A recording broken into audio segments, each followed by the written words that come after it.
بسم اللہ الرحمن الرحیم۔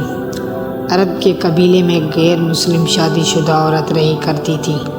اس کا شوہر بہت بڑا بزنس مین تھا۔ ایک مرتبہ اس نے سنا کہ ملک عرب یعنی مکے میں اللہ کے آخری نبی جو اللہ کے محبوب نبی ہے، ان پر ایک سورت نازل ہوئی ہے جس کا نام سورۃ الفاتح ہے، جس میں ہر بیماری سے شفا موجود ہے۔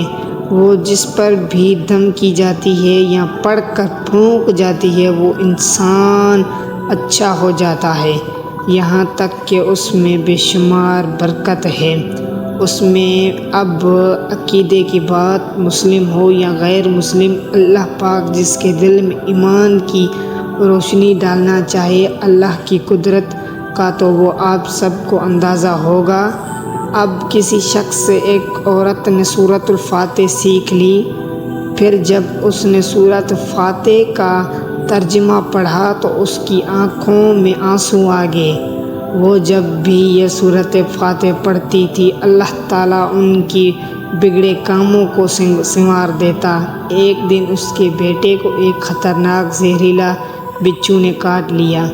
بڑے بڑے حکیموں طبیبوں کو بلایا گیا، سب نے یہ کہا کر جان چھوڑ لی کہ اس بچھو کو زہر بہت خطرناک ہے، اس بچے کا ہم کچھ نہیں کر سکتے، تمہارا یہ بچہ بس کچھ ہی دیر کا مہمان ہے۔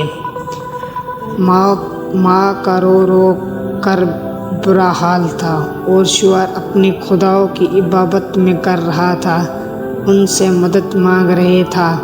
پھر جب کوئی حل نہیں نکلا تو اس عورت کو یاد آیا کہ سورۃ فاتح کے بارے میں اس نے پڑھا کہ اس میں ہر بیماری سے شفا ہے۔